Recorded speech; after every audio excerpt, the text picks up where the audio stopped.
इलाज को किफायती बनाना सरकार की प्राथमिकता। स्वास्थ्य और चिकित्सा अनुसंधान से जुड़े पोस्ट बजट वेबिनार में प्रधानमंत्री ने कहा, भारत की विदेशों पर निर्भरता कम करने की सरकार की है पूरी कोशिश।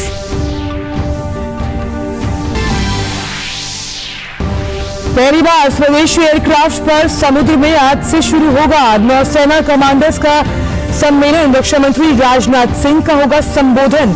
तीनों सेनाओं के बीच तालमेल बढ़ाने और समुद्री हितों की चुनौतियों पर होगा फोकस।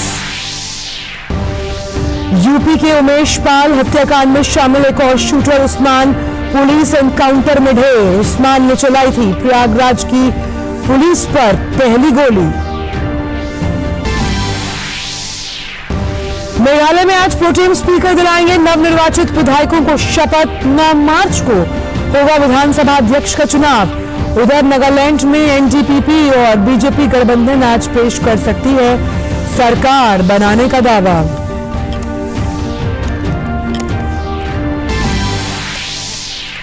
हैदराबाद में आज से वित्तीय समावेशन पर G20 वर्किंग ग्रुप की बैठक। ग्लोबल साउथ की उभरती अर्थव्यवस्थाओं के साथ ज्ञान और अनुभव साझा करने पर होगी बातचीत।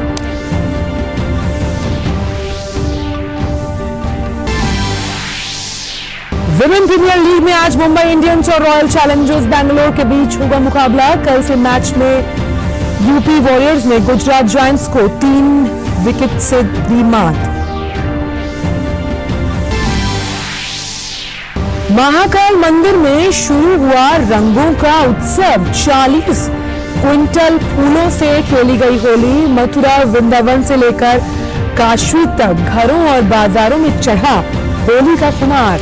मेड इन इंडिया प्रोडक्ट्स की जबरदस्त मांग।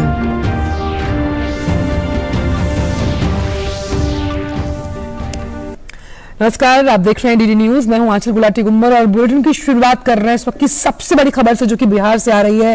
बिहार के पूर्व मुख्यमंत्री राबड़ी देवी के घर आज सीबीआई ने छापा मारा। जी हां, सीबीआई राबड़ी देवी के आवास पर पहुंच गई और छापेमार कार्रवाई उनके आवास पर चल रही है। हालांकि माना जा रहा है लैंड फॉर स्कैम जो पूरा मामला है उस पर लेकर सीबीआई की टीम जो है वो कार्रवाई कर रही है। उनके पटना स्थित आवास पर छापा पड़ा है। हालांकि अभी ये सूत्रों के हवाले से है कि लैंड फॉर स्कैम के लिए वहां छापा पड़ रहा है, लेकिन अभी सीबीआई इस मुतालिक कुछ नहीं बोल रही। हालांकि ये माना जा रहा है कि तेजस्वी यादव भी आवास के अंदर ही मौजूद हैं। तो अहम खबर, राबड़ी देवी के आवास पर सीबीआई टीम का छापा पड़ा है और बिहार के डिप्टी सीएम तेजस्वी यादव भी इस वक्त वहां पर मौजूद है अंदर। अभी तक ये साफ नहीं हो पाया है कि सीबीआई की टीम किस मामले पर पहुंची, क्योंकि उन पर 2 मामलों पर केस चल रहे हैं। कितने अधिकारियों की टीम अंदर गई है अभी ये भी साफ नहीं हुआ है। हालांकि इस वक्त की सबसे बड़ी खबर बिहार से आ रही है। बिहार की राजनीति लगातार गर्मा गई थी जब लैंड फॉर स्कैम के लिए भी लगातार जो पूरा आरजेडी खेमा है वो सवालों के घेरे में था। इस पर बात करने के लिए हमारे साथ हमारे संवाददाता सलमान हैदर पटना से जुड़ गए हैं।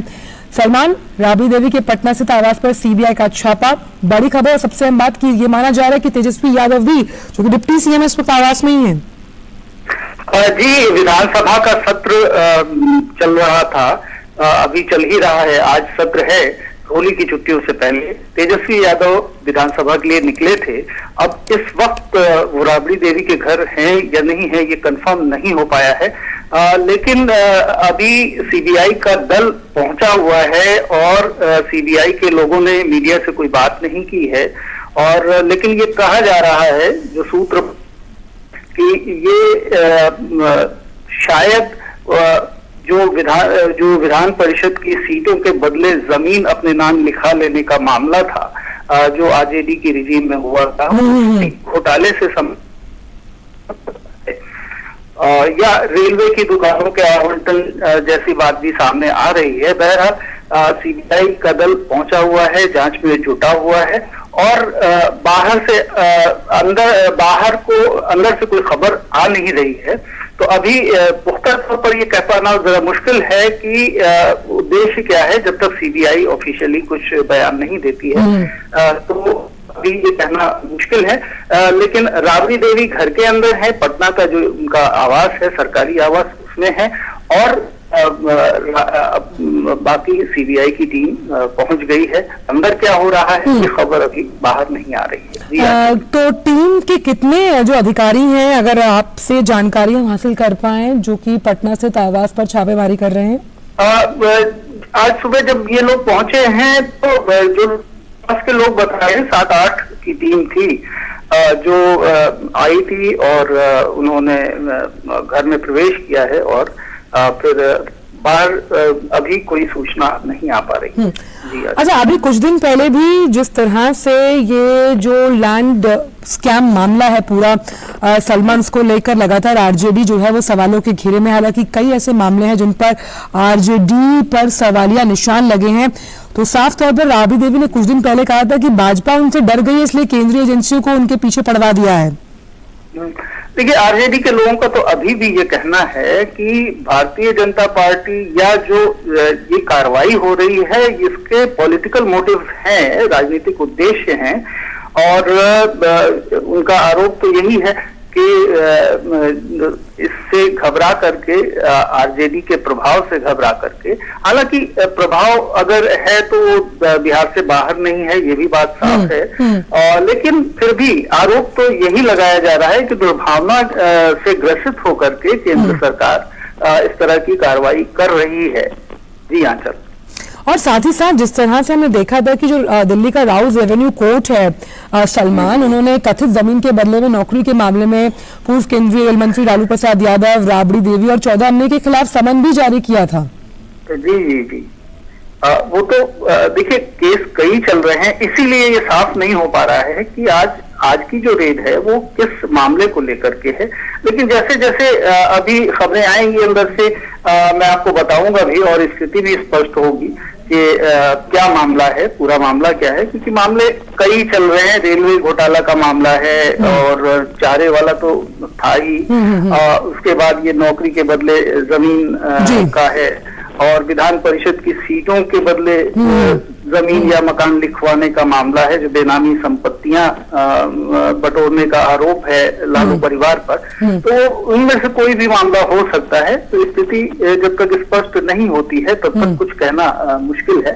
बिल्कुल जी, आप नजर बनाए रखिएगा सलमान, हम आपके पास वापस आएंगे। तो ये बड़ी खबर जो हम ट्रैक कर रहे हैं आपके लिए वो ये कि सीबीआई की टीम राबड़ी देवी के आवास पर है। तेजस्वी यादव जो कि अभी विधानसभा का जो सत्र चल रहा है वहां के लिए निकले थे, वापस घर पहुंचे या नहीं पहुंचे अभी उससे मुतल्लिक कोई जानकारी नहीं है। सीबीआई वहां पर छापेमारी कर रही है। मामला क्या, क्योंकि मामले कई हैं जिनको लेकर जो पूरा यादव परिवार है वो सवालों के जांच के निशाने पर है।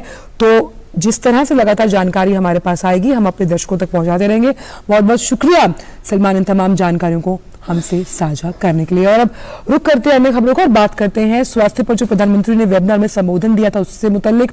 इलाज के मामले में भारत की निर्भरता विदेशों पर कम से कम हो और भारत में इलाज को किफायती बनाना सरकार की पहली प्राथमिकता है। आज प्रधानमंत्री ने स्वास्थ्य और चिकित्सा अनुसंधान पर पोस्ट बजट वेबिनार में ऐसी कुछ अहम बातें कही हैं। उन्होंने आपूर्ति श्रृंखला को महत्वपूर्ण विषय बताया और कहा कि इसकी समझ कोरोना के समय में हुई है। कोरोना वैश्विक महामारी ने हमें ये भी सिखाया है कि सप्लाई चेन कितना बड़ा महत्वपूर्ण विषय बन गया है। जब पैंडेमिक पीक पर थी तो कुछ देशों के लिए दवाएं, टीके, मेडिकल डिवाइसेस, ऐसी जीवन रक्षक चीजें भी दुर्भाग्य से हथियार बन गई थी। बीते वर्षों के बजट में भारत ने इन सभी विषयों पर बहुत ध्यान दिया है। हमें निरंतर कोशिश कर रहे हैं कि भारत की विदेशों पर निर्भरता कम से कम रहे। प्रधानमंत्री ने कहा कि कोरोना के बाद दुनिया का ध्यान स्वास्थ्य देखभाल की तरफ गया। प्रधानमंत्री ने कहा कि भारत एक कदम आगे बढ़कर वेलनेस के लिए काम कर रहा है। कोरोना ने पूरे विश्व को ये दिखाया और सिखाया भी कि जब इतनी बड़ी आपदा होती है तो समृद्ध देशों की विकसित व्यवस्थाएं भी ध्वस्त हो जाती हैं। दुनिया का ध्यान पहले से कहीं ज्यादा अब हेल्थ केयर पर आया है, लेकिन भारत की अप्रोच सिर्फ हेल्थ केयर तक ही सीमित नहीं, बल्कि हम एक कदम आगे बढ़कर वेलनेस के लिए काम कर रहे हैं। इसलिए हमने दुनिया के सामने एक विजन रखा है, वन अर्थ वन हेल्थ, यानी जीव मात्र के लिए, चाहे वो इंसान हो, एनिमल्स हो, प्लांट्स हो, सबके लिए एक होलिस्टिक हेल्थ केयर की बात कही है। प्रधानमंत्री ने कहा कि इलाज को किफायती बनाना सरकार की प्राथमिकता रही है। उन्होंने कहा कि आयुष्मान भारत योजना के तहत देश के करोड़ों मरीजों के लगभग 80,000 करोड़ रुपए की बचत हुई है। भारत में इलाज को एफोर्डेबल बनाना हमारी सरकार की सर्वोच्च प्राथमिकता रही है। आयुष्मान भारत के तहत 5 लाख रुपए तक के मुफ्त इलाज को ये सुविधा देने के पीछे हमारे मन में यही भाव है। इसके तहत अभी तक देश के करोड़ों मरीजों के लगभग 80,000 करोड़ रुपए जो बीमारी में उपचार के लिए खर्च होने वाले थे, वो खर्च होने से बचे हैं। रुक करते अन्य खबरों का। नौसेना कमांडर्स का सम्मेलन भारत के पहले स्वदेशी विमान वाहक पोत INS विक्रांत पर आज से शुरू हो रहा है। ये पहला मौका है जब कमांडर का ये सम्मेलन जो है उसका पहला चरण समुद्र में आयोजित किया जा रहा है। रक्षा मंत्री राजनाथ सिंह सम्मेलन के उद्घाटन के दिन INS विक्रांत पर नौसेना कमांडर्स को संबोधित करेंगे। रक्षा प्रमुख और भारतीय सेना और भारतीय वायुसेना के प्रमुख भी कई दिनों में नौसेना के कमांडर्स के साथ बातचीत करेंगे। तीनों सेनाओं के बीच सामान्य संचालन के अनुकूल वातावरण तैयार करने के साथ साथ राष्ट्र को रक्षा और भारत के राष्ट्रीय हितों को लेकर तीनों सेनाओं के बीच तालमेल कायम रखने और त्वरित कार्रवाई से जुड़ी समस्याओं का समाधान करना इसका मूल उद्देश्य है। सम्मेलन के पहले दिन के क्रियाकलापों के रूप में समुद्र में संचालन को प्रदर्शित करने की भी योजना है। नौसेना अध्यक्ष अन्य नौसेना कमांडर्स के साथ साथ पिछले 6 महीनों में भारतीय नौसेना द्वारा किए गए प्रमुख संचालन, सामग्री, रसद, मानव संसाधन विकास, प्रशिक्षण और प्रशासनिक गतिविधियों की समीक्षा करेंगे और महत्वपूर्ण गतिविधियों और पहलों के लिए भविष्य और योजनाओं पर विचार विमर्श भी। सम्मेलन के दौरान नौसेना कमांडर्स को 22 नवंबर को भारतीय नौसेना में लागू की गई अग्निपथ योजना पर नवीनतम जानकारी भी दी जाएगी। खबर उत्तर प्रदेश से, जहां उमेश पाल हत्याकांड में शामिल एक और शूटर उस्मान को प्रयागराज की पुलिस ने आज तड़के मुठभेड़ में मार दिया। आज सुबह कौंधियारा में क्राइम ब्रांच के साथ पुलिस और शूटर के बीच मुठभेड़ हुई। पुलिस के साथ हुई फायरिंग के दौरान उस्मान बुरी तरह घायल हो गया। पुलिस ने घायल शूटर को स्वरूप रानी नेहरू अस्पताल भेज दिया। अस्पताल ने जो चिकित्सक वहां मौजूद थे उन्होंने उस्मान को मृत घोषित किया। बताया जा रहा है कि उसका नाम विजय उर्फ उस्मान था। इस पर पुलिस ने 50,000 रुपए का इनाम भी रखा था। पुलिस और उस्मान के बीच हुई मुठभेड़ में कोंधियारा थाने का सिपाही नरेंद्र भी जख्मी हो गया। सिपाही नरेंद्र CSC अस्पताल में भर्ती है। बसपा विधायक राजू पाल हत्याकांड के गवाह उमेश पाल पहली गोली उमेश पाल और सिपाही को मारी थी और इस हत्याकांड में शामिल एक और अपराधी अरबाज को पुलिस ने प्रयागराज के नेहरू पार्क में मार गिराया। उमेश पाल के हत्याकांड के दौरान अरबाज क्रेटा कार चला रहा था। पेशेंट था और ये ब्रॉड डेड आया हुआ है हमारे हॉस्पिटल में और इसको हमने ईसीजी करवा के और जो भी एग्जामिनेशन होते हैं करवा के और अभी इसको डिक्लेयर किया गया है और इसको मर्चरी भेज दिया गया है। गोली लगी हुई है और क्योंकि और इसका ज्यादा कुछ किया नहीं जा सकता है, इसमें ब्रॉड डेड था। प्रयागराज में बीएसपी विधायक रहे राजू पाल हत्याकांड के गवाह उमेश पाल और उसके 2 गनर की हत्या कर दी गई, जिसके बाद योगी सरकार हरकत में आई और माफिया के खिलाफ लगातार कार्रवाई हो रही है। माफिया अतीक अहमद के करीबी रहे सभी लोगों के खिलाफ लगातार कार्रवाई हो रही है। इस हत्याकांड में साजिश रचने के लिए माफिया अतीक अहमद का नाम भी सामने आ रहा है। आज के एनकाउंटर के बाद यूपी सरकार ने कहा कि पुलिस और एसटीएफ लगातार लगी हुई है। पुलिस ने जवाबी कार्रवाई में उस्मान को मार गिराया। उमेश पाल हत्याकांड पर उत्तर प्रदेश के उप मुख्यमंत्री ब्रजेश पाठक ने क्या कहा, ये सुनते हैं। इतने दुर्दांत हत्यारे हैं कि पुलिस पर भी हमला करने से बाज नहीं आ रहे और पुलिस ने जवाबी कार्रवाई में एक और अपराधी को ढेर किया है।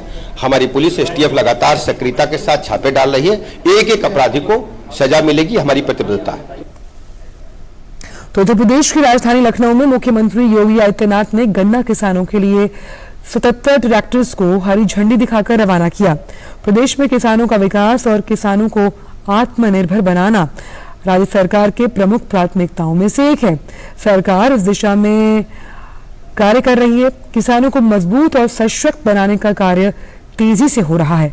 देश का अन्नदाता अपने पैरों पर खड़ा होने के साथ साथ किसानों का जीवन खुशहाल बनाने के साथ साथ देश के विकास में भी तेज रफ्तार से अहम भूमिका निभा रहा है। अभिनेता अमिताभ बच्चन हैदराबाद में एक फिल्म की शूटिंग के दौरान गंभीर रूप से घायल हो गए। यह हादसा तब हुआ जब अमिताभ फिल्म प्रोजेक्ट के लिए एक एक्शन सीन शूट कर रहे थे। हादसे के बाद फिल्म की शूटिंग को रोक दिया गया। अभिनेता हैदराबाद में उपचार के बाद मुंबई अपने घर लौट चुके हैं, जिसके बाद फिलहाल फिल्म की शूटिंग रोक दी गई। अमिताभ बच्चन ने ब्लॉग लिखकर ये जानकारी साझा की है। दिल्ली आबकारी नीति मामले में रिमांड में लिए गए दिल्ली के पूर्व उप मुख्यमंत्री मनीष सिसोदिया को सीबीआई आज यानी 6 मार्च को दिल्ली के राउज एवेन्यू कोर्ट में पेश करेगी। यहां से उन्हें जुडिशियल कस्टडी में भेजा जा सकता है। 4 मार्च को कोर्ट ने सिसोदिया की सीबीआई रिमांड 2 दिन के लिए बढ़ाई थी, जो आज पूरी हो रही है। हालांकि सीबीआई ने कोर्ट से 3 दिन के लिए उनकी कस्टडी मांगी थी।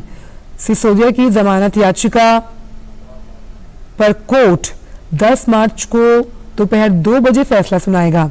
सीबीआई ने उन्हें 26 फरवरी को गिरफ्तार किया था। 27 फरवरी को उनकी कोर्ट में पेशी हुई। यहां से सिसोदिया को 5 दिन की सीबीआई रिमांड पर भेजा गया। फिलहाल वक्त छोटे से ब्रेक का।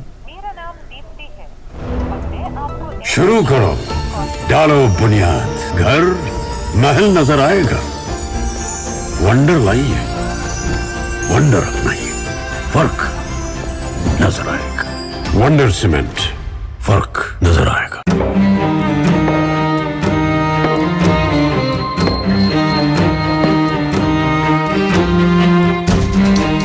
कब तक आप ऐसे फ्यूचर का टेंशन लेकर चलते रहेंगे? LIC के न्यू पेंशन प्लस के साथ अपनी पेंशन का प्लान बनाइए, क्योंकि ये प्लान आपके फ्यूचर के लिए मार्केट लिंक्ड वेल्थ क्रिएट करता है। और तो और इस प्लान में गारंटीड एडिशंस के साथ पेंशन पाने के कई ऑप्शंस भी हैं, so that you grow young and tension free. LIC, हर पल आपके साथ। ब्रेक के बाद सभी का स्वागत। रुक करते हैं अब मेघालय से जुड़ी खबर का, जहां विधानसभा के नवनिर्वाचित सदस्यों को आज शपथ दिलाई जाएगी। इसके लिए विधानसभा का विशेष सत्र बुलाया गया।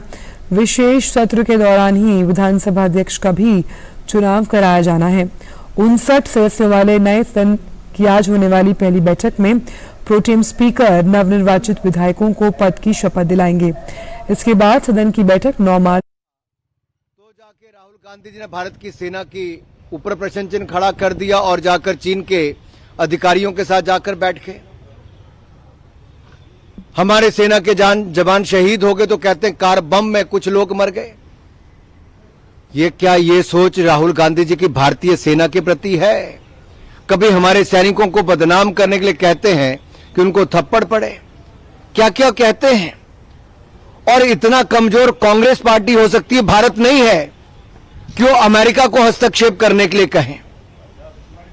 मैं इतना ही कहूंगा, राहुल जी, भारतीय लोकतंत्र भी मजबूत है, भारत के लोग भी मजबूत है, भारत की सेना भी मजबूत है और भारत के पास आज एक ऐसा नेतृत्व है जो ताकतवर भी है और दूरदृष्टि भी है।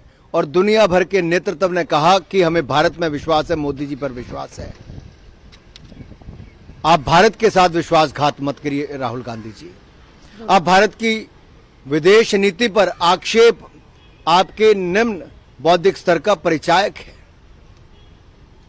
कभी दूसरी जमीन पर जाकर अपने देश को बदनाम करने का काम जो आप करते हैं, झूठ फैलाने का काम जो करते हैं, इसको कोई मानेगा नहीं। सर, उन्होंने कहा कि बीबीसीबी पे रेड पड़ना बंद है, जब मोदी सरकार के खिलाफ बोलना बंद करता है। जो स्वयं भ्रष्टाचार के चलते बेल पर हों, पहले भी रहा जब दूसरे देशों को हस्तक्षेप करने के लिए कहना, ये गुलामी की सोच से शायद बाहर नहीं आ पाए।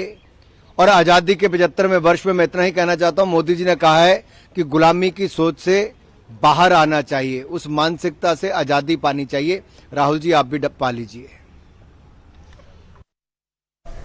आप सुन रहे थे सूचना एवं प्रसारण मंत्री अनुराग सिंह ठाकुर को, जो साफ तौर पर राहुल गांधी पर उन्होंने पलटवार करते हुए कहा कि जिस तरह से राहुल गांधी गुलामी की सोच से आज़ादी नहीं पा रहे और मध्यस्थता चाहते हैं कि भारत के जो तमाम मुद्दे हैं उनके लिए कोई देश सामने आए, तो उन्हें अपनी सोच से आज़ादी जो है वो करनी होगी। और जो दूसरों पर इल्ज़ाम लगाते हैं वो तो खुद पैरोल पर बाहर हैं, जिसका जिक्र अनुराग सिंह ठाकुर कर रहे थे। उन्होंने कहा कि जिस तरह से प्रधानमंत्री पर पूरे भारत का भरोसा है, जो भरोसा जताया गया है, हर भारतवासी को प्रधानमंत्री पर पूरा का पूरा विश्वास है। बढ़ते आगे और बात करते हैं नागालैंड की, जहां सरकार गठन की कवायद तेज हो गई। नागालैंड में जीत के बाद एनडीपीपी और भाजपा की संयुक्त बैठक आज होगी। कहा यह भी जा रहा है कि इसके बाद आज नई सरकार बनाने का दावा पेश किया जाएगा। इससे पहले कल मौजूदा मुख्यमंत्री नेफ्यू रियो और पूर्वोत्तर जनतांत्रिक गठबंधन नेडा के संयोजक और असम के मुख्यमंत्री हेमंत बिस्वा शर्मा ने नागालैंड में नई सरकार के गठन पर चर्चा के लिए दिल्ली में बीजेपी के केंद्रीय नेताओं अमित शाह समेत पार्टी अध्यक्ष से मुलाकात की। नेफ्यू रियो ने दोनों नेताओं को कल होने वाले शपथ ग्रहण समारोह में भाग लेने का निमंत्रण दिया। नागालैंड में सभी दलों ने एनडीपीपी भाजपा गठबंधन को बिना शर्त समर्थन दे दिया। इसके साथ नागालैंड में विपक्ष के बिना सरकार चलेगी। 60 सदस्यीय सदन में गठबंधन को लेकर कुल 37 सीटें मिली और बाकी सभी दलों ने एक साथ मिलकर सरकार चलाने का निर्णय लिया है। रेल मंत्री अश्विनी वैष्णव ने सिक्किम में गो ग्रीन गो ऑर्गेनिक के विशेष आवरण का अनावरण किया। सिक्किम भारत ही नहीं बल्कि दुनिया के कुछ चुनिंदा राज्यों में से एक है जो पूर्ण रूप से ऑर्गेनिक है। सिक्किम पर्यावरण और बायोडायवर्सिटी के संरक्षण के लिए सतत कृषि क्षेत्र में कार्य कर रहा है। जैव पद्धतियां छोटे उत्पादकों और पर्यावरण संरक्षण की दिशा में मील का पत्थर साबित हो रही हैं। विश्व अंतर्राष्ट्रीय मिलेट्स दिवस 2023 मना रहा है। सिक्किम पारंपरिक रूप से बक गेहूं और फिंगर मिलेट्स का उत्पादक है और उपभोक्ता राज्य भी। यह अनाज प्रोटीन, फाइबर और खनिज पदार्थों से भरपूर है, जिससे स्वास्थ्य और स्वस्थ जीवन के साथ साथ सतत विकास में मदद मिलती है। और बात G20 की, जिसकी अध्यक्षता में बैठकों का सिलसिला जारी है। आज वित्तीय समावेशन के लिए वैश्विक भागीदारी की बैठक हैदराबाद में शुरू हो रही है। उससे पहले ग्लोबल साउथ के देशों के साथ डिजिटल पेमेंट और रेमिटेंस पर एक सिंपोजियम का आयोजन किया गया। 2 दिन के वित्तीय समावेशन के लिए वैश्विक भागीदारी और बैठक में वैश्विक दक्षिण की उभरती हुई अर्थव्यवस्थाओं के साथ ज्ञान और अनुभव विनिमय पर चर्चा होगी। इस बैठक में पहले हुए एक मंथन में आर्थिक मामलों के सचिव अजय सेठ ने कहा कि लगातार कई उतार चढ़ाव से विश्व को निकालने में G20 ने मदद की और वैश्विक आर्थिक मुद्दों पर लगातार निर्देशन उपलब्ध करवाया गया। भारत की मंशा इस पूरे विश्व, विशेषकर वैश्विक दक्षिण के लिए इसे प्रासंगिक बनाने की है। बैठक के लिए जुटे प्रतिनिधियों ने वैश्विक दक्षिण के सरोकारों को लेकर भारत के प्रयासों को सराहा है। प्रतिनिधियों ने वित्तीय समावेशन को लेकर भारत के साथ काम करने की इच्छा जताई है। कार्मिक लोक शिकायत और पेंशन राज्य मंत्री डॉक्टर जितेंद्र सिंह आज भोपाल में सुशासन पद्धतियों पर 2 दिन के क्षेत्रीय सम्मेलन का उद्घाटन करेंगे। सम्मेलन में डिजिटल पहल और नागरिकों के डिजिटल सशक्तिकरण पर विचार विमर्श किया जाएगा और इसमें शामिल प्रतिनिधि भारत की ई सेवाओं, डिजिटल प्लेटफॉर्म्स और ई गवर्नेंस मॉडल को बेहतर बनाने के उपायों पर चर्चा करेंगे। इस दौरान प्रशासनिक सुधार और लोक शिकायत विभाग @2020 पर एक फिल्म को भी प्रदर्शित करेगा। कार्यक्रम में पूरे देश के लगभग 200 प्रतिनिधि भाग लेंगे। रुक करते कुछ अंतर्राष्ट्रीय खबरों का। निकोबार द्वीप समूह क्षेत्र में आज सुबह लगभग 5:07 पर भूकंप के झटके महसूस किए गए। नेशनल सेंटर फॉर सेस्मोलॉजी के मुताबिक भूकंप की तीव्रता रिक्टर स्केल पर 5 मापी गई है। भूकंप के झटके 2 देशों भारत और इंडोनेशिया में महसूस किए गए। भूकंप से किसी तरह का कोई नुकसान नहीं हुआ। दिल्ली के प्राइवेट स्कूल्स में नर्सरी, केजी और क्लास फर्स्ट की फ्री सीटों के लिए आवेदन करने का आज आखिरी दिन। सभी प्राइवेट स्कूलों की economically weaker section, disadvantage group और स्पेशल बच्चों की कैटेगरीज की सीट्स के लिए आज सुबह 10 बजे तक ऑनलाइन अप्लाई किया जा सकता था। 14 मार्च को सुबह 11 बजे पहला कंप्यूटराइज्ड ड्रॉ होगा और चुने गए जो स्टूडेंट्स हैं उन्हें स्कूल्स अलॉट किए जाएंगे। फिलहाल वक्त एक छोटे से ब्रेक का। शुरू करो, डालो बुनियाद, घर महल नजर आएगा। वंडर लाइए, वंडर नहीं, फर्क नजर आएगा। वंडर सीमेंट, फर्क नजर आएगा। जन औषधि केंद्रों पर मिलने वाली दवाओं की कीमत बाजार में जो दवाएं मिलती हैं उसी क्वालिटी की, लेकिन जन औषधि केंद्र में 50% से 90% तक उसकी कीमत कम होती है। भारतीय जन औषधि परियोजना के अंतर्गत अब तक देश भर में हजारों जन औषधि केंद्र खोले जा चुके हैं, जहां पर 1759 से अधिक दवाइयां और 280 सर्जिकल उपकरण बहुत ही कम कीमतों पर उपलब्ध हैं। अधिक जानकारी के लिए जन औषधि सुगम मोबाइल ऐप को डाउनलोड करें या टोल फ्री नंबर पर कॉल करें। सस्ती एवं उत्तम दवाएं जन औषधि केंद्र से लाएं। ब्रेक के बाद सभी का स्वागत। और अब बात चीन की, जहां इस साल सैन्य क्षमताओं को बढ़ाने के उद्देश्य से सैन्य खर्च में 7% से अधिक की वो वृद्धि करेगा। चीनी राष्ट्रपति के रूप में शी जिनपिंग के 3रे कार्यकाल पर मोहर लगने के साथ ही नेशनल पीपल्स कांग्रेस की बैठक में रक्षा बजट की घोषणा की गई। निवर्तमान प्रधानमंत्री ली केचियांग ने दावा करते हुए कहा कि चीन को दबाने और नियंत्रित करने के लिए प्रयास किए जा रहे हैं। कोविड महामारी, रूस यूक्रेन युद्ध और अमेरिका के साथ बढ़ते तनाव और जासूसी गुब्बारे की घटना और राष्ट्रपति पुतिन के साथ नजदीकियों के कारण चीन के रक्षा बजट में बढ़ोतरी की गई है। खबर बांग्लादेश, जहां के दक्षिण पूर्वी कॉक्स बाजार जिले में 3 रोहिंग्या शरणार्थी शिविरों में आग लग गई। इस दौरान करीब 3000 झुग्गियां राख हो गई। प्रभावित परिवारों ने खुले आसमान के नीचे रात गुजारी। म्यांमार से विस्थापित 10 लाख से अधिक रोहिंग्या बांग्लादेश की राजधानी ढाका से लगभग 300 किलोमीटर दक्षिण पूर्व में कॉक्स बाजार में रह रहे हैं। खबर पड़ोसी देश पाकिस्तान से, जहां पूर्व प्रधानमंत्री इमरान खान इन दिनों बड़ी मुश्किल में हैं। तोशखाना मामले में गैर जमानती वारंट का सामना कर रहे इमरान खान ने अपने देश में मुख्य न्यायाधीश को एक चिट्ठी लिखकर अपने लिए सुरक्षा मांगी। इस बीच उनके किसी भी बयान को टीवी पर दिखाने पर पाबंदी लगा दी गई है। इससे पहले कल इमरान खान के लाहौर स्थित आवास के बाहर दिन भर हंगामा चलता रहा। जॉर्डन के शाह अब्दुल्ला ने अमेरिकी रक्षा मंत्री लॉयड ऑस्टिन से कहा कि पश्चिमी तट में हिंसा में बढ़ोतरी से क्षेत्रीय स्थिरता को खतरा पैदा हो गया। जॉर्डन के अधिकारियों ने बताया कि शाह अब्दुल्ला ने सीरिया के साथ देश की सीमाओं पर बढ़ते ड्रग युद्ध से लड़ने के लिए सहायता मांगी। अमेरिकी अधिकारियों ने बताया कि लॉयड ऑस्टिन पश्चिम एशिया की यात्रा की शुरुआत में जॉर्डन पहुंचे। इसके बाद वे ईरान के बढ़ते खतरे के खिलाफ अपने मुख्य क्षेत्रीय सहयोगियों का समर्थन जुटाने इजराइल और मिस्र भी जाएंगे। खबर एस्टोनिया से, जहां की प्रधानमंत्री गाजा क्लास की रिफॉर्म पार्टी ने संसदीय चुनावों में पहला स्थान हासिल किया। नतीजों में क्लास की उदारवादी समूह को 31.5% वोट मिले, जबकि अति दक्षिणपंथी EKRI पार्टी को 16.1 मतों के साथ दूसरा स्थान हासिल हुआ। दिल्ली में पत्रकारों से बात करते हुए काजा क्लास ने कहा कि देश को सुरक्षा में निवेश करना होगा।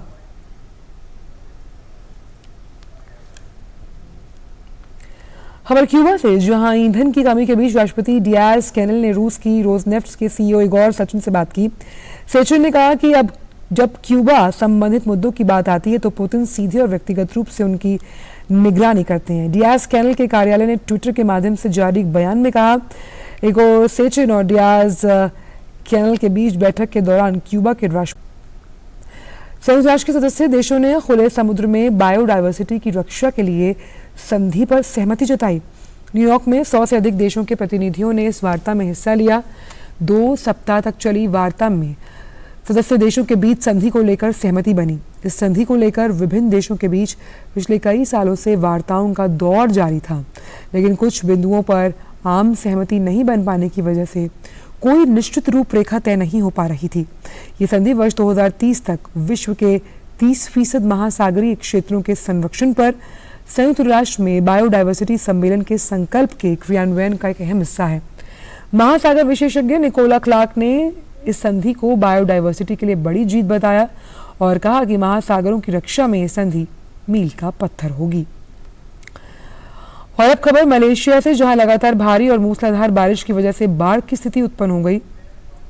सिंगापुर की सीमा से सटे राज्य जोहोर बाढ़ से सबसे ज्यादा प्रभावित है।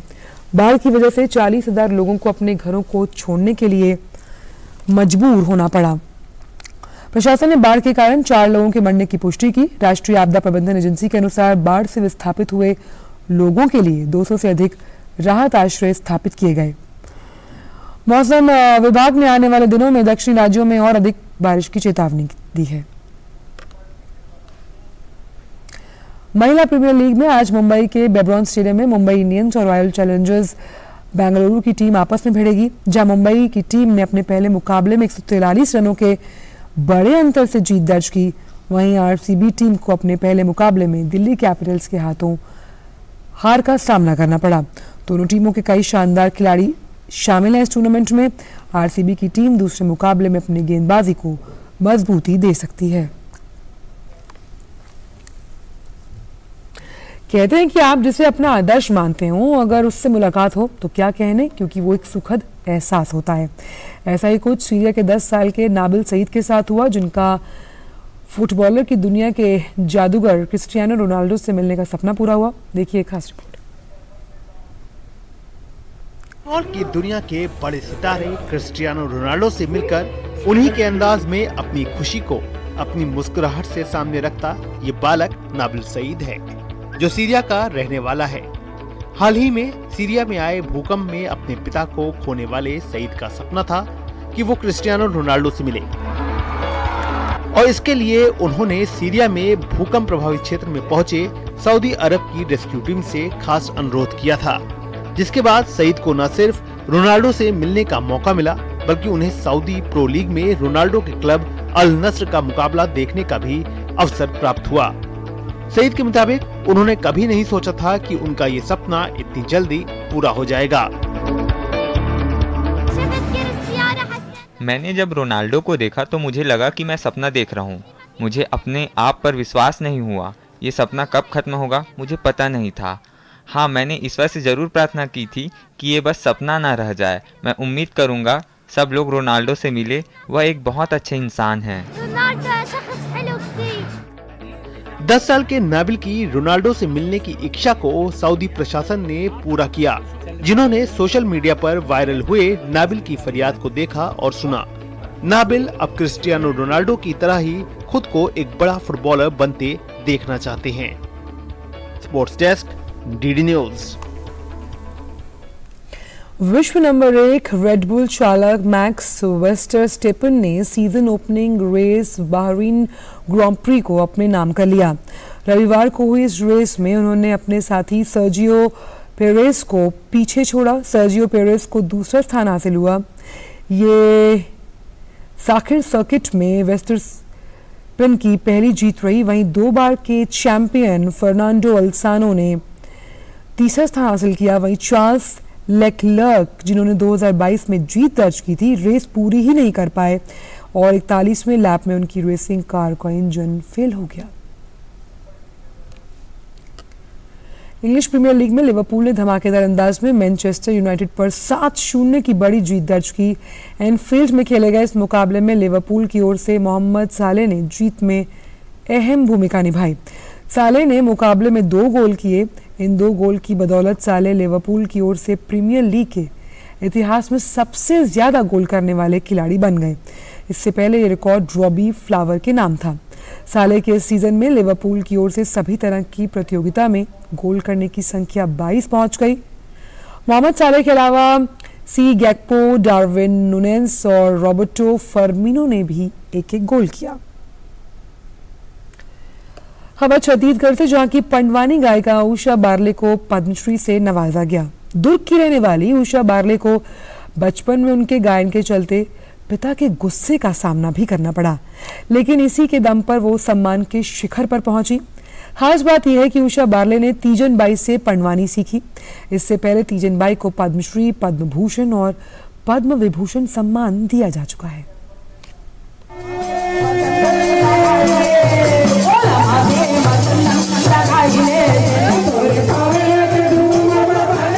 छत्तीसगढ़ की पंडवानी गायिका उषा बारले को भारत सरकार द्वारा पद्मश्री पुरस्कार के लिए चयनित किया गया है।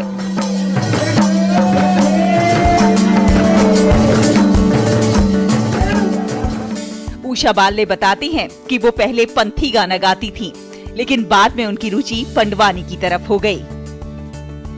पहले घर में ही अपने फूफा से उन्होंने शिक्षा ग्रहण की। उसके बाद प्रख्यात गायिका तीजन बाई ने उन्हें गाना सिखाया, लेकिन उनका ये सफर इतना आसान भी नहीं था। दरअसल उनके पिता को उनका गाना गाना बिल्कुल पसंद नहीं था। इस कारण उन्हें अपने पिता के गुस्से का सामना अक्सर करना पड़ता था, लेकिन उन्होंने हौसला नहीं छोड़ा और अपने गायन को जारी रखा। पंडवानी गायन छत्तीसगढ़ की प्राचीन विधा है। इस गायन के माध्यम से महाभारत की कथा सुनाई जाती है। वो इस विरासत और संस्कृति को सहेज कर रखना चाहती हैं और इससे नई पीढ़ी को अवगत कराना चाहती हैं। वो अपनी प्रस्तुति छत्तीसगढ़ के प्राचीन गहने पहन कर देती हैं। केंद्र को और राज्य सरकार को बहुत बहुत धन्यवाद देवत हूँ। ऐसने कलाकार मतलब सीनियर और जूनियर की पहचान करे, बस वही ओकर से अर्जी विनती करत हूँ और पहचान बना के सब कलाकार ला आगे बढ़ावे। आज मैं केंद्र सरकार ला और हमारे राज्य सरकार ला बहुत बहुत धन्यवाद देवत हूँ। उषा बारले को पद्मश्री अवार्ड की घोषणा होने पर इस्पात नगरी के लोग काफी खुश हैं। कलाकार सहयोग में कला भिलाई के रहने वाले हमारे सहयोगी कलाकार मल्ला सब जला बहुत बहुत धन्यवाद देवत हूँ। पद्मश्री सम्मान से आज मुला सम्मानित उद्घोषण करे हवे, घोषणा करे है, लेकिन घोषणा करे हवे तो एक लिए मैं यहाँ केंद्र सरकार ला राज्य सरकार ला बहुत बहुत धन्यवाद देवत हूँ। गौरतलब है कि उषा बारले को पंडवानी के लिए छत्तीसगढ़ सरकार द्वारा गुरु घासीदास सामाजिक चेतना पुरस्कार से भी सम्मानित किया जा चुका है। इसके साथ ही उन्हें भिलाई स्टील प्लांट प्रबंधक द्वारा दाऊ महासिंह चंद्राकर सम्मान से भी सम्मानित किया जा चुका है। सिर्फ इतना ही नहीं, गिरोधपुरी तपोभूमि में वो 6 बार स्वर्ण पदक से सम्मानित की जा चुकी हैं। दुर्ग से अनिल पांडा की रिपोर्ट, डीडी न्यूज। और अब बात करते हैं होली की और फागुन की मस्ती की। उज्जैन के महाकालेश्वर मंदिर में आज सुबह भस्म आरती के दौरान कई जो श्रद्धालुगण हैं वो वहां नजर आए और किस तरह से वहां पर आज फाग उत्सव की धूम देखने को मिली। महाराष्ट्र से एक भक्त ने बाबा के फाग उत्सव में 40 क्विंटल फूल अर्पित किए। भस्म आरती के दौरान विविध प्रकार के फूलों की होली खेलकर फाग उत्सव मनाया गया। नंदी हॉल में भी जमकर भक्तों ने एक दूसरे पर फूल बरसाए। फाग उत्सव का आनंद लिया गया। मंदिर के पुजारी दिलीप गुरु ने बताया कि हर साल 1 क्विंटल फूल चढ़ाकर बाबा की भस्म आरती में फाग उत्सव मनाया जाता है। इस बार 40 क्विंटल फूल अलग अलग तरह के अन्य प्रदेशों से लाए गए। मंगलवार प्रातः बाबा महाकाल के दरबार में शिवलिंग पर अर्पित फूलों से बने गुलाल से होली खेली जाएगी।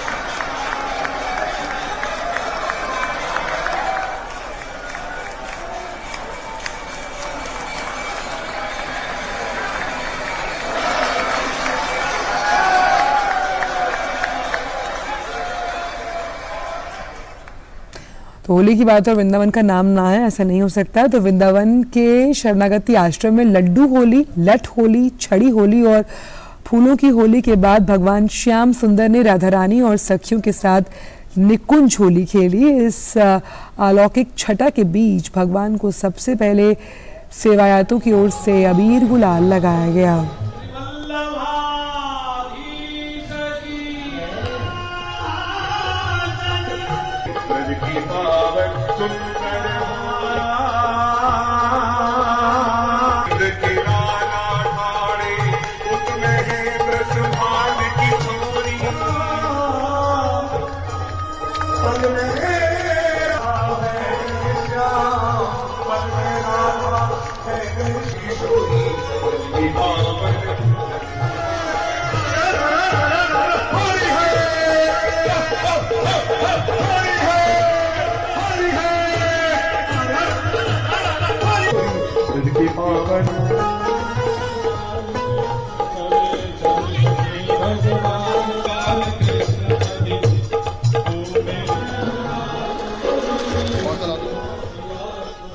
वहीं हैदराबाद में भी होली को लेकर तैयारियां जोरों पर। होली और होली का उत्सव को लेकर लोग बाजार में खरीदारी कर रहे हैं। रंग, गुलाल, पिचकारी, मुखौटे, विंग, बलून और तरह तरह की आइटम से जो बाजार हैं वो अटे पड़े हैं। हर्बल रंगों की बाजार में अच्छी खासी मांग। हर्बल रंग एक तो त्वचा को नुकसान नहीं पहुंचाते और आसानी से धुल भी जाते हैं। तो होली के पहले ही देश के तमाम शहरों में होली की धूम दिखाई देने लगी, जिसे लेकर माहौल होलीमय हो गया। मथुरा, वृंदावन, क्या बरसाना, क्या काशी समेत कई ऐतिहासिक शहरों में होने वाली होली को देखने के लिए देश विदेश से हजारों की संख्या में लोग पहुंच रहे हैं।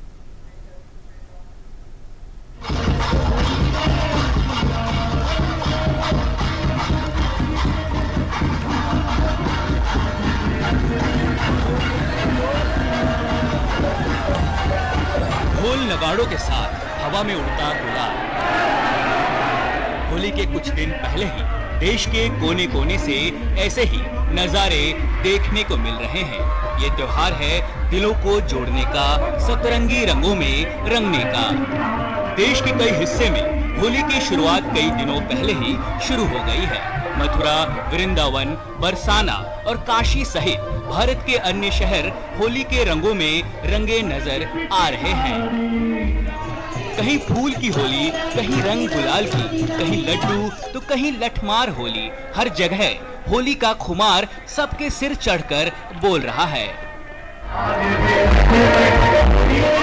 बरसाना और नंदगांव के अलावा भगवान श्री कृष्ण की जन्मस्थली मथुरा में भी होली की छटा देखते ही बन रही है। यहाँ के सांस्कृतिक कार्यक्रमों में जमकर रंग गुलाल उड़ रहे हैं।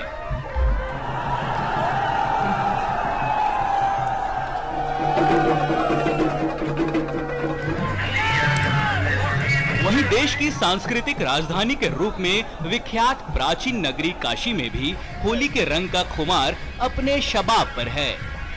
काशी में रंग भरी एकादशी के अगले दिन शनिवार को एक आयोजन में लोग ढोल, मजीरे और डमरुओं की थाप के बीच जमकर झूमे।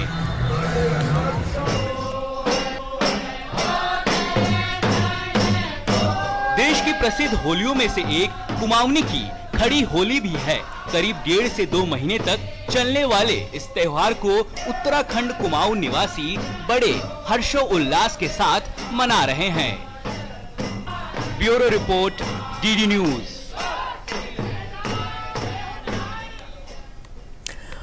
और वहीं अमृतसर के मंदिर में फूलों के साथ होली खेली गई, देखिए नजारा।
और होली पर खुशियां बरकरार रहें, इसके लिए होली खेलने से पहले कुछ सावधानियां बरतना बेहद जरूरी है। कैसे मनाएं सुरक्षित होली, देखिए एक खास रिपोर्ट।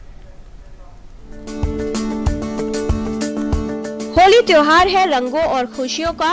होली पर खुशियां बरकरार रहें, इसके लिए होली खेलते समय कुछ सावधानियों को रखना जरूरी है। होली खेलने के लिए रंगों का चुनाव करते समय एहतियात बरतें। होली के उत्सव के दौरान भी सावधानी रखी जाए।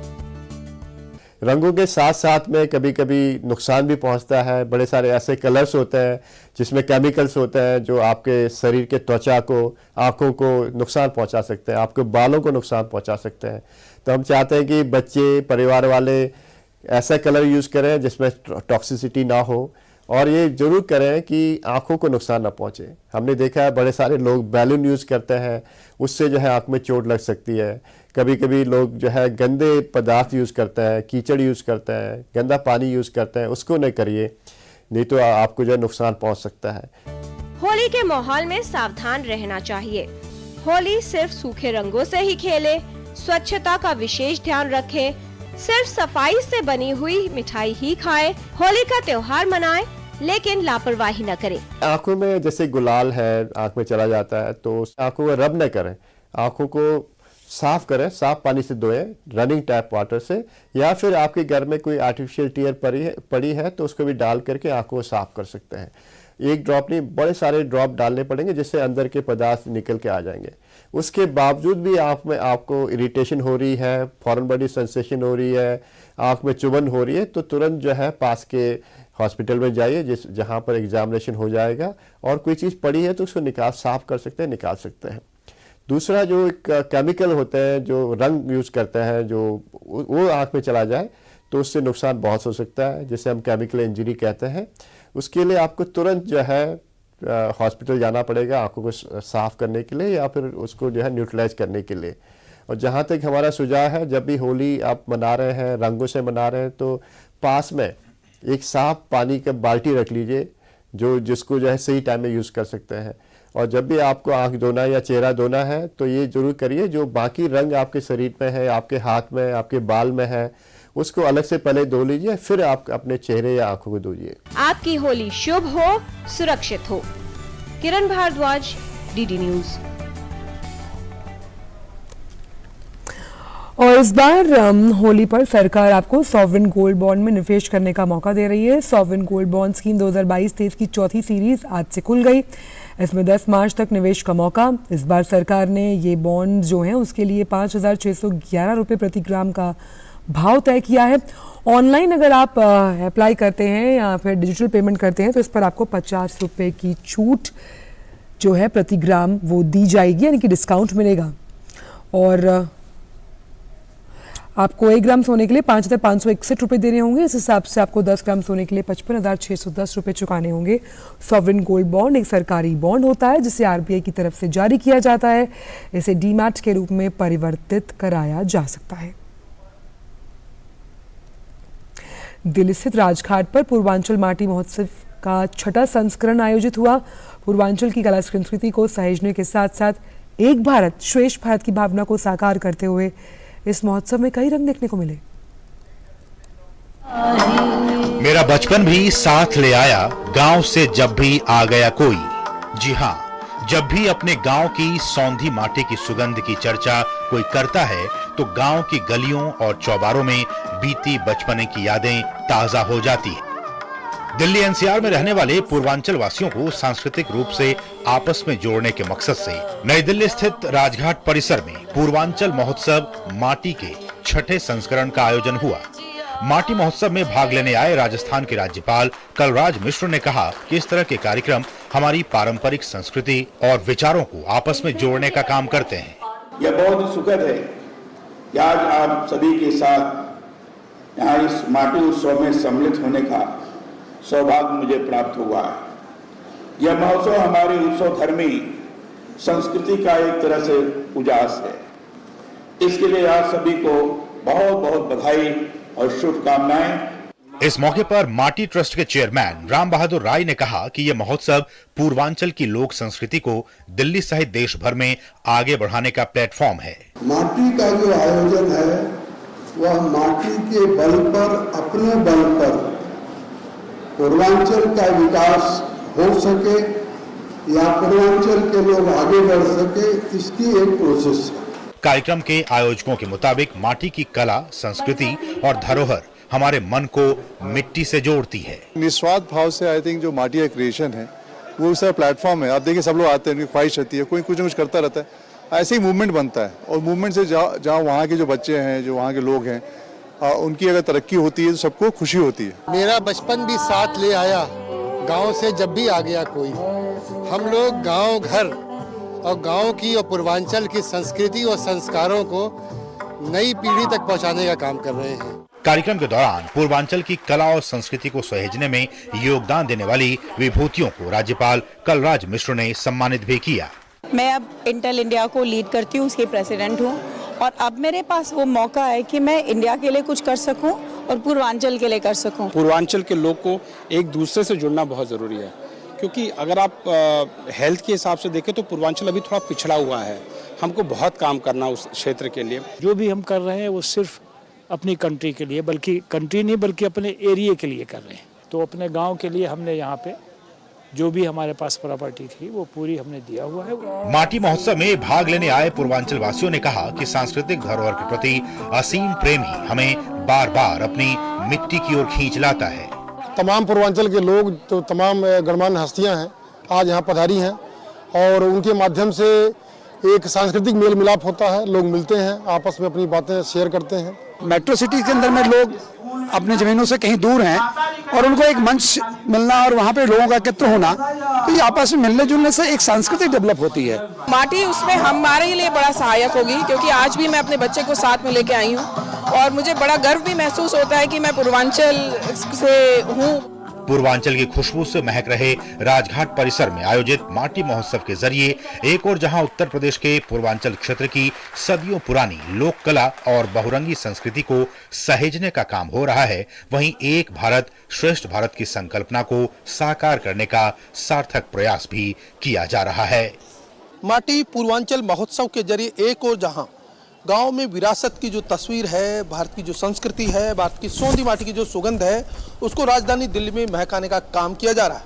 निश्चित तौर पर इस तरह के कार्यक्रम एक और जहां भारत की पौराणिक संस्कृति को जीवंत करने का काम करते हैं, वहीं एक भारत श्रेष्ठ भारत की संकल्पना को सच्चे मायनों में साकार करने का जरिया भी बनते हैं। मेरे से कैमरामैन एसपी दुबे के साथ मोपी यादव, डीडी न्यूज, दिल्ली।